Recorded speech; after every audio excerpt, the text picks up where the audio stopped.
Currently, right now, the team obviously is working diligently on getting our NFTs ready for release. There's a lot of work that goes into that.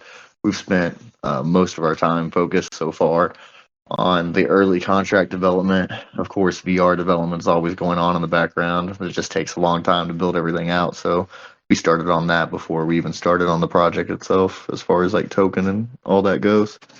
But um, yeah, obviously we started off focused on the token, getting it launched, getting our community built, starting our social media channels. We've got a little bit of work to do there. That's always an ongoing process. We've made some really good strides, though, as far as our moderator community and general social engagement. We're constantly stepping up that effort. And again, I'll admit that we need to do a little bit more there, but we're currently working on that and bringing on more people that have the better capabilities and availabilities to do that interaction and who are better well versed at those tasks. That being said, I'm happy with our performance so far. And again, if you notice a deficiency, just trying to improve upon it is what it's all about. Just constant iteration and improvement is what our goal, of course, always is. Since then, once we got launched, we spent a lot of time focusing on the website development, making sure that we got those upgrades in place. We currently do have another upgrade going on with our rewards tracker right now. It's been a little bit buggy, so we're trying to iron out those fixes as well as introduce the automatic API pools for the BSC information. And what I mean by that is currently if you use our calculator to calculate the volume on rewards, or sorry, I said that backwards, the rewards on volume, um, currently it uses static information that we just inputted ourselves. It was a static page from like, I think last Saturday. Uh, I believe so. So a little bit over a week ago, just a static number representation of what the circulating supply was and what the burn rate was, so on and so forth. We put that static information in for the variables on the calculator. We will automate that function to where it's like a true live exact feed for that day. As well, we're going to introduce the button options for like the 24-hour volume for what it is in that given day, as well as what it would be if it stayed at that rate for 1 week and 1 month. More than likely, whenever you just hit that volume button, it'll probably populate fields that represent those timelines. That'll probably be the easiest way for us to implement that. So like I said, that update's currently ongoing. I was hoping to have it done yesterday, to be honest, but it's looking like we'll probably be pushing that update out like maybe Wednesday. Just depends on availability of some of our developers. So that kind of brings us up to where we are now. We have had a little bit of lull in the volume and general market. I don't want to say that it was necessarily purposeful. Of course, it's not. We always want to strive for high volume, high market movement, constant buy pressure. That's definitely a general goal of ours. That being said, this lull wasn't something that came as a massive shock to the team and to as well, I think, the core community. We've hit a couple small snags on our general marketing plan as we've rolled it out. That being said, we've again noticed efficiencies, made changes, and are operating a little bit differently on our marketing movements moving forward. That being said, it takes a little bit of time to adjust those types of movements. We could have easily continued to just throw money at random Twitter shills as well as not so reputable influencer partners, our marketing partners. We actively chose not to and are currently actively choosing not to. We want to spend our money in the wisest way possible, not only on a return on investment perspective, but actually primarily on a brand image perspective. If we're working with influencers moving forward, we want to make sure that the projects that they support, not just ours, but the other projects that they have supported, are the types of projects that are in line with what our goals as well. We can't control that completely, obviously, but trying to make our decisions a little bit better starting out. That way we can have a little bit more control over that than we have. Again, making those types of changes and movements and negotiations takes time. We are working with some larger name influencers and some better influencer partners moving forward. You will see these updates coming out very, very shortly. That being said, I do apologize about the ongoing process. It has taken a little bit longer than I first anticipated. And if I would have anticipated it correctly, I might have made slight changes on our marketing schedules. That being said, we are where we are. We're happy with our plan moving forward. We think it'll be effective. And again, really brand us in the way that we want to be branded and onboard the type of community holders that we know the project needs long term in order to be successful. And the steps that we're taking now are directly tied to that. So our next steps right now, along with that branding, is also moving into, like I said, our NFT drop release. This is something that I think a lot of community members are excited about. If you were a pre-sale holder, you're receiving your PFP airdrop to you free of charge. If you are somebody who's new to the community, a community participant now, or if you're just hopping in for the NFTs, no problem at all. It's going to be a reasonably priced NFT for all parties. The exact pricing is not yet available. I will get that out to everybody. A general number that we're bouncing around in our heads, just to be honest with everybody, is somewhere between like $60 to $75 is what our listing price will be on these. And of course, if you're aware, if you've been involved for a while, we will be releasing these on the Binance Smart Chain. Of course, everybody here should be aware that those gas fees are incredibly low. So it's not a situation where you get a cheap NFT and have to pay an outlandish amount in gas just to receive it. This will be a fairly priced NFT for all parties, and your gas fee will be extremely low. Moving forward, some of our NFT releases will be purchasable through MBC directly. But as well, in the meantime, we know having the current offerings on the Binance Smart Chain, we will be able to easily implement them into our ecosystem down the road. And that is something that we strive to do with any product release that we have. If it's something that we're putting out there for our community members to participate in, we want to make sure that they have second, third, fourth utility options with those products down the road within our metaverse. So something, and then of course, after we do NFTs, we will be having staking available. I've talked a lot about staking recently, so I don't want to focus on it too much right now.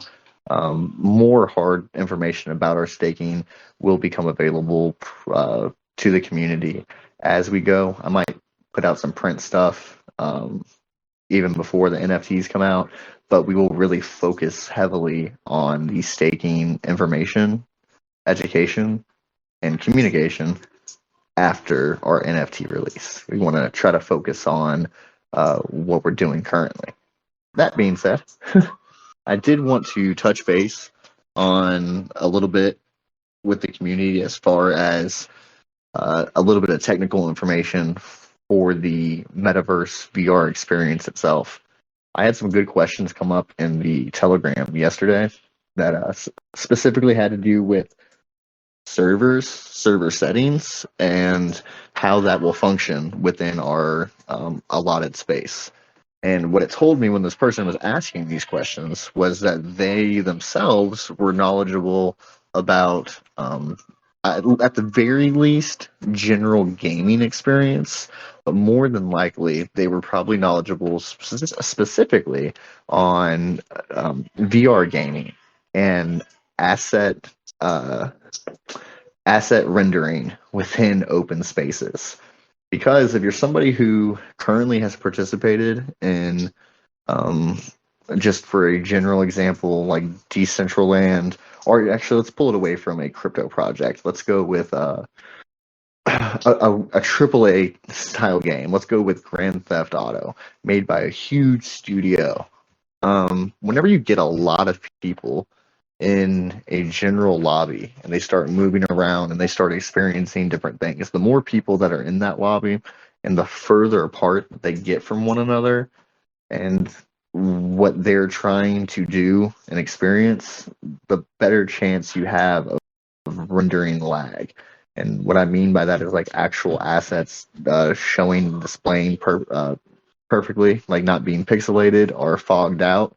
I'm sure everybody here has been within an experience, either 2D like on a game or actually in VR, where they've experienced something like that. That being said, we very much plan on having all of that handled through web services. So you'll pair into a lobby, and your lobby will have a set limit. The general purpose lobby for where everybody's just kind of hanging out in will probably be set around 50. And once 50 people are in that lobby and it hits that threshold limit, a new duplicate lobby that's the exact same thing and same function spawns, and now there's a new lobby that has 50 odd people in it, and then bang, a new one comes up, and it repeats that process. That's how we handle that, and internally, that's how we will be handling that. It's common, as well as it's just a easy way of scaling the system over time. Instead of trying to have like one environment where the entire space is interacting in, you just subdivide that environment. The experiences that you're bridging from the lobby, those experiences are individual. So those would be handled the same way. And what I mean by that is, say you're in lobby A, regional group is like, say, Texas. Uh, you're in that lobby, and then you go to the marketplace. Well, that marketplace will have like a set standard limit as well. A lot of the experience lobbies, some of them will be larger. So I envision at least like a general marketplace will be a much larger experience. You'll probably end up having like 200, maybe even 500 people that are able to visit that lobby. But then again, the same thing will happen. If you hit that threshold for some reason, whatever the threshold is set at, that is maximum uh,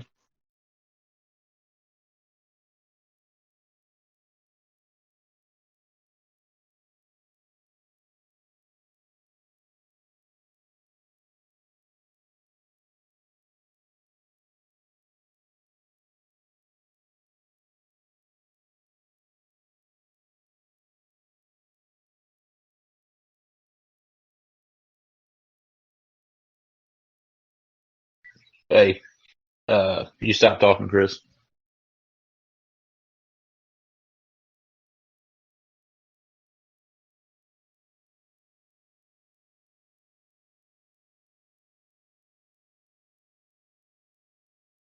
Can everybody hear me?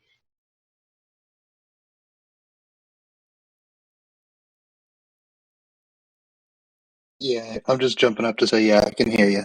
It's just Chris that cut out. All right. I don't know if he had something go on whenever it froze or what. He's probably still talking. Quite possibly. We can give him Yeah. a couple more. Well, he should hear us. Yeah, he might be in the process of getting it out.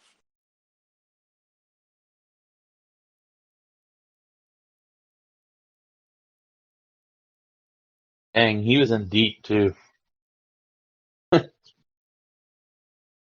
He I was on a think that roll. happened to him last time. Yeah.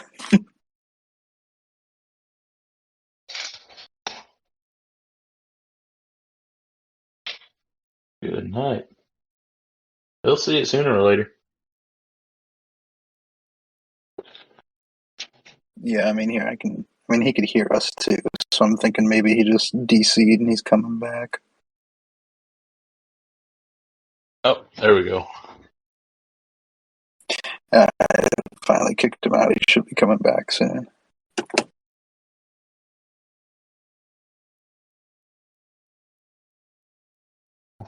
Atta boy. He's making it. There we go. We're all gonna make it, man.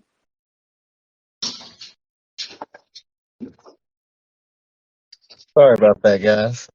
All right. My phone died. I was on that stupid meeting for literally 2 hours before this. Well, it was a great meeting. I shouldn't say it was stupid. It was a fantastic meeting. But I didn't think about the fact that my phone had no battery life anymore. Anyways, um, so what I was getting at is that like whenever you break off into individual spaces within this VR space, you'll break into like an actual individual server that will handle that allotment. And then from there, if that threshold is met, it'll just duplicate that again, and those two spaces will communicate with each other. So if an item is like, say, purchased or out of stock from one space, it of course will still become out of stock in both spaces. It's just a duplication of like the window that is the viewer to the items rendered, if that makes sense to everybody. The same way that like if you are in, and I hate to name another project or something, but like if you're in Decentraland and you walk up to an NFT and you're able to interact with that NFT and like purchase it right then and there, the same idea and concept, but you're just handling it from the server side. So that item's actually based on one server, and then the window for that server is the VR room itself. Um, just to give you a technical understanding of how that works.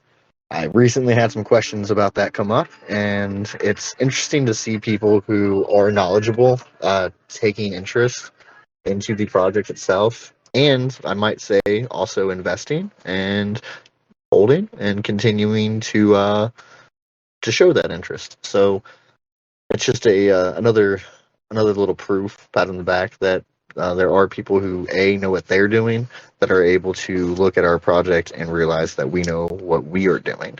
It's exciting to see, and I hope we get more and more VR enthusiasts jumping on board over time. That way we have a robust community starting out of actual participants within the space. That's what will set us apart from any other projects that are currently working on something similar. And of course, there are other projects out there that are working on similar things as us. That being said, I'm a firm believer that our focus on the actual user experience and how you interact with these items and how it should be done is what is what sets us apart from any of these other projects altogether. We know from the consumer side what we want and how we want to roll it out, and I think we're going to be able to continue to do a great job doing that. All right, guys. Is there any general questions that I can take from anybody?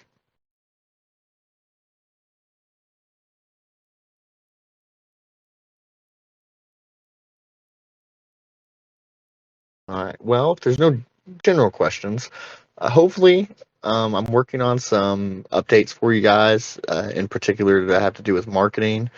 Hopefully in the next day or two, I will have some finer details for everybody and put out some pretty good announcements, possibly even as early as tomorrow morning.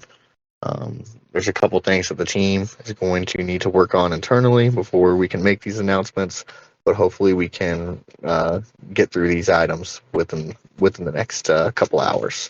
I think we can, and we will strive to do that. I'll hold a meeting with Luca here in just a little bit. Heads up, Luca. I'll be calling you, bud, probably about an hour. That being said, I do have some exciting stuff that I'm working on, and I do plan on sharing with everybody. I just want to make sure I have all my ducks in a row before I can share that information. That aside, and not even talking about what I'm thinking of, I do know that we have some other exciting things that should still be happening this evening. I don't want to make any promises, but it's supposed to. Um, from what I've been told and from what my team members have been told, we are operating under the knowledge that these things should still be happening today. That's the best knowledge I have, so that's the knowledge I will share. Again, if there's no other questions anybody has, I'm going to go ahead and hop off here. But we got a question from Drew Manny. Right. What's up, man? Usual stuff. Hey, I wanted to ask you a question regarding the marketplace that you described, the VR marketplace, right? Is that going to be compatible on any chain? That's a fantastic question. So the current game plan, and what I just shared with another individual a minute ago, is that by the time that we have the marketplace open, we will have our bridges to Ethereum and to Sol. So that marketplace will be you'll be able to directly interact with Ethereum, Solana, and Binance Smart Chain. I those are what is in the definite plan of having finished by the time everybody's in there actually doing commerce. Um, that being said, I don't know that we won't have any more than that. I just know that those are the ones that we will be including for sure. There's a couple other chains that are like surprisingly easy to create bridges for. There's not a lot of volume on, so you can easily just start to bridge to a bunch of other networks, but it's not going to necessarily increase your volume or your utility. And what I mean by that, like it's fairly easy to bridge over to Harmony to one.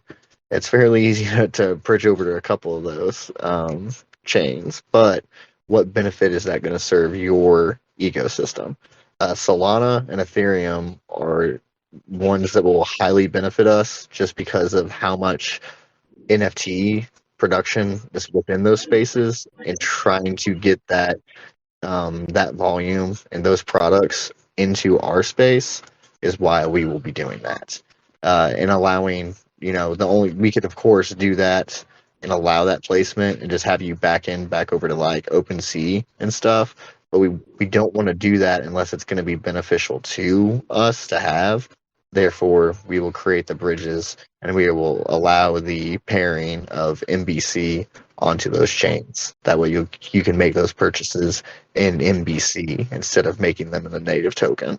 And a lot of that technicality stuff will have to get worked out in time with like the listing decisions between projects and such. Of course, we'll have full control over like the Binance Smart Chain stuff, but we'll have to work out listing decisions with off-chain partners. Okay. So, I'm sorry. I'm a little. I want to wrap my head around that because that seems amazing. Let me just see if I get this.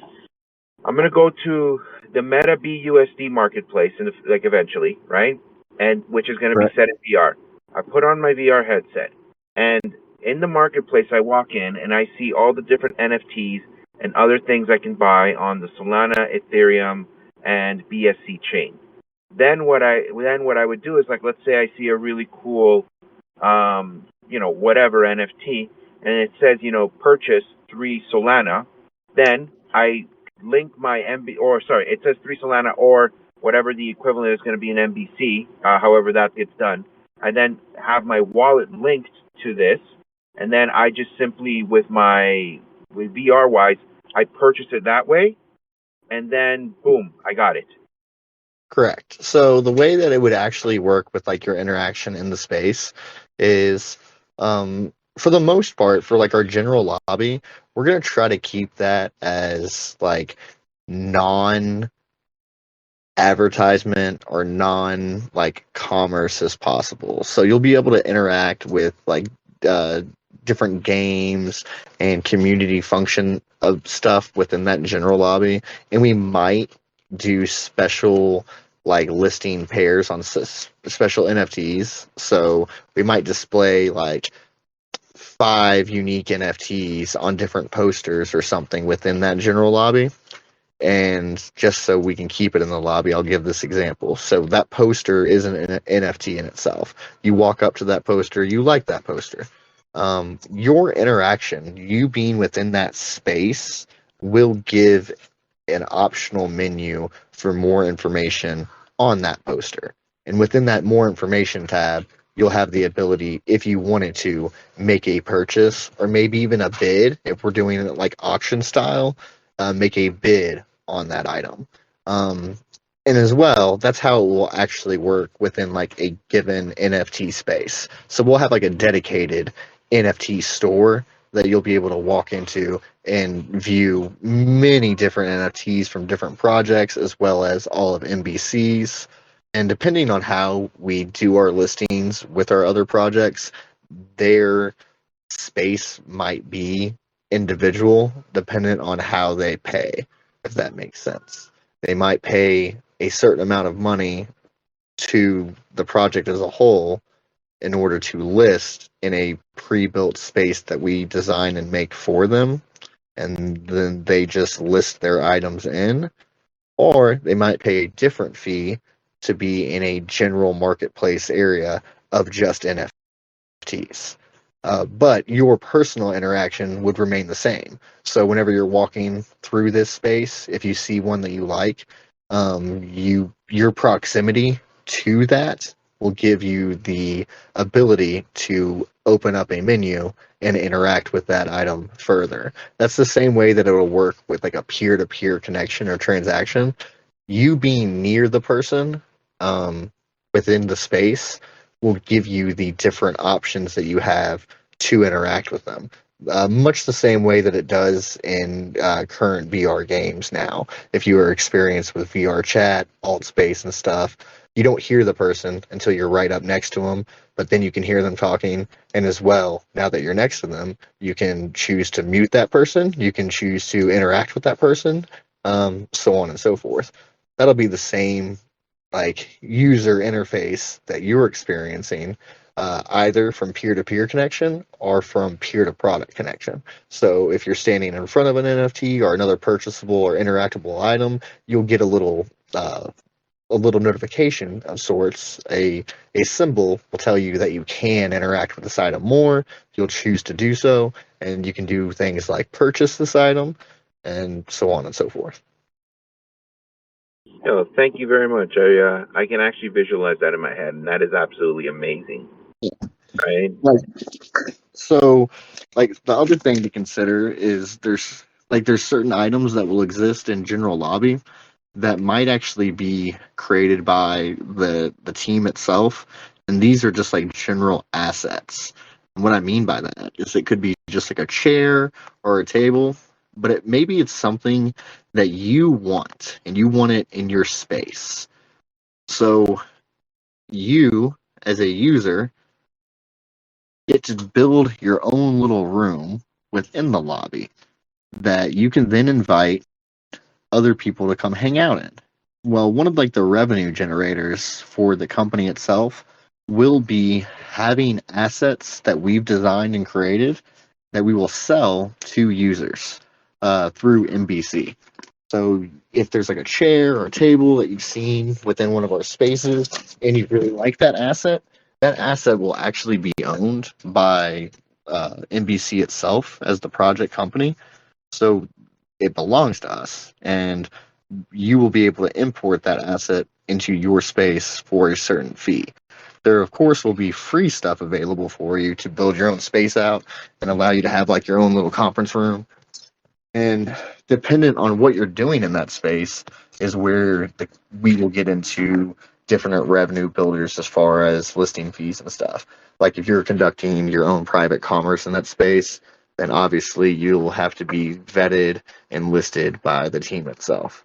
So we'll have to run security checks, so on and so forth, and you'll have to pay something to have access to like the Web3 capabilities, so on and so forth. Okay, so as the revenue guy, why does it feel like I'm interviewing you? Right? But in terms of the interview streams, what happened, right? Like let's say we have let's say let's say there's a company that, another crypto project, and what they want to do is they want to have a meeting in VR with all their team. They then could come to us, and then we set up a space for them, charge them a fee, right, or whatever it is that we do, to set up like a secure fee that's non-public, and then and then obviously, they pay us however it is that they pay us, and then they have their own dedicated space within our ecosystem. Is that correct? Correct. And more than likely, the way that something like that would work is like if you're a participant within the lobby itself, you have to be a holder to begin with. To go into like a private space, you have to hold some amount of MBC to begin with. So like there's the first part of the benefit to the project itself. More than likely, everybody will be given access to a space that they can go into privately that's outside of their own personal vault. So you'll have your own personal wallet vault that will literally act solely as a crypto wallet. You'll have the general market, or you'll have the general MBC lobby. And then within that lobby, we'll make dedicated rooms for people to be able to bunch up into that aren't necessarily for a general purpose. These are literally just private hangout chat rooms. You can group up with 2 or 3 people and go in there. So everybody will have access to that for free. The assets that exist in that space and what you're allowed to do in that space will be extremely limited. The asset control is what the real revenue generator is. So if there's a crypto project that wants to have a meeting in a room, they'll probably need access to like a browser window, for instance, so they can open up an internet browser window and share information with one another from the outside world in the VR space. Well, they won't have that capability unless they talk to us. So, that's how we'll control that, and then that's how we'll actually generate the revenue itself. You have to give them access to certain server capabilities, one of them being general outside communication functions, another one being Web3 functions, so on and so forth. Added media functions, being able to stream certain things. We'll have dedicated spaces set up for that, but as far as like a private space, if you want to do those functions, you'll have to be vetted by the team itself. We'll probably require you to have a certain amount of time within the space. That way we know who you are, so on and so forth. Different things like that. It's very common now within the different communities on VR that's how they handle those functions. It works well, and we'll just mimic that if that makes sense. There's other ways, of course, as far as generating revenue privately with companies, but if they're just looking to hold like meetings and operate within the space itself, I would like it to remain as as socially friendly as possible. So we'll try to keep it as cheap and widely available to everybody, no matter how large or small they or their project is. But depending on the function that they're trying to implement within that space, that will end up coming at a cost just due to the limitations that are set in place for assets that they are able to onboard within that small setting. I hope that makes sense to everybody. That seems really, really complicated, but it's No, it doesn't, man. I mean that cleared everything up. Everyone has their own space. They don't involved anything like that. They want to use our systems for anything outside of what it's intended use. We'll be able to facilitate, but it's going to cost them, and that's a perfect revenue stream, in my opinion. Yes, correct. That's essentially in a nutshell. That's what it'll be. And a lot of those functions will actually be like readily made because they're functions that we know that people want to be implementing and that they will need to in order to do certain things that you would want to do in a space like that. So a lot of the functions will just be ready to go, and just be whether or not we turn them on for that individual or that user. And it might not always be something where it's only paid, if that makes sense. I want to, again, keep this as like user friendly and user experience based as possible. So you might have like a smaller developer or just a smaller participant, just somebody who's a consumer that really enjoys the space. They spend a lot of time in it, and they're just trying to do uh, more immersive interactions within their own private space. So maybe it's somebody who spent 3 months on there nonstop every single day. Well, they've earned enough like ranking, enough points just by interacting that now they're able to onboard a wide variety of assets because they're trusted, they've been in the space, a lot of people know them, they've clocked a lot of hours in the space. They're obviously doing something that's beneficial to the overall platform, if that makes sense. That makes perfect sense. Thank you. All right. Is there any other questions that anybody has?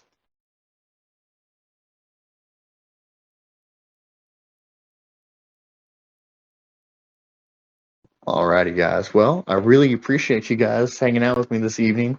I wish I had some more concrete information for you as far as our immediate marketing plans. The best thing I can say is that marketing is always going on, and I'm always in negotiations with bigger and better people. And we have stuff coming. I'll always do my very best to never let this community down. You guys have done so much for me so far, and I'll continue to do as much as I can for you. Oh, AJ took my card. I have no idea. I need a Dr. Pepper though. If you can get it. Alrighty, guys. Thank you all very, very much. I really appreciate you hanging out with me this evening, and I will be available in the chat from this point on. I'm out of my meetings, and I am not going to hop on any more phone calls for the night. Thank you all very much. I will see y'all tomorrow.